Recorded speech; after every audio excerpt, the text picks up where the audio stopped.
Nicolas Deschaux est avec nous, le président de la Fédération française du sport auto. Deuxième édition de ce rallye de France, toujours en Alsace. Est-ce qu'il y a quelques changements, Nicolas, sur cette deuxième édition?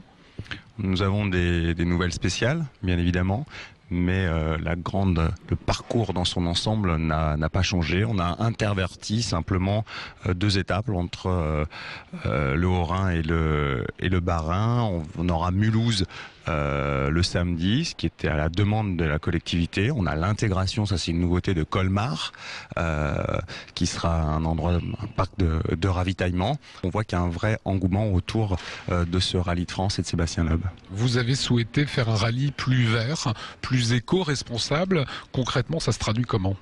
Au premier chef, par la mise en place de nombreux commissaires sécurité publique dédiés uniquement à l'environnement, qui vont encadrer notamment les flux spectateurs de manière plus serrée que l'an dernier. La deuxième chose, c'est de respecter bien évidemment le canevas réglementaire qui nous est donné, parce qu'on sait qu'on a un devoir à ce sujet, et bien évidemment un gros travail sera fait en termes de compensation carbone à l'issue de cette deuxième édition.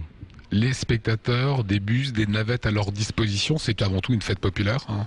C'est un spectacle qui est gratuit, donc naturellement ça en fait une grande fête populaire, en hommage à un fantastique champion aussi alsacien. C'est-à-dire qu'on vient voir un rallye avec toutes ses valeurs, la vitesse, le dépassement de soi, mais pour l'ensemble des Alsaciens, c'est aussi venir voir leur champion. Rappelons-le, le sportif préféré aussi des Français. Le champion, il est juste derrière vous là, hein. Sébastien Loeb, voilà, on le voit. 2-3 infos à l'adresse des spectateurs qui nous regardent, qui auront envie vendredi, samedi, dimanche prochain d'aller sur les spéciales. Comment faire, hein?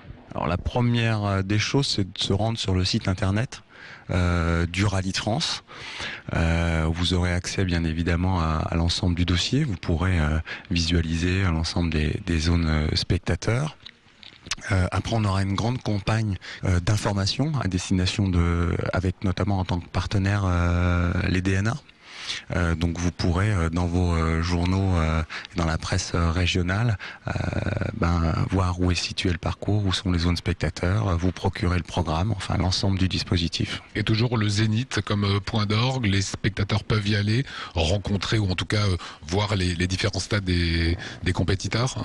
Oui, le Zénith reste l'endroit du service d'assistance.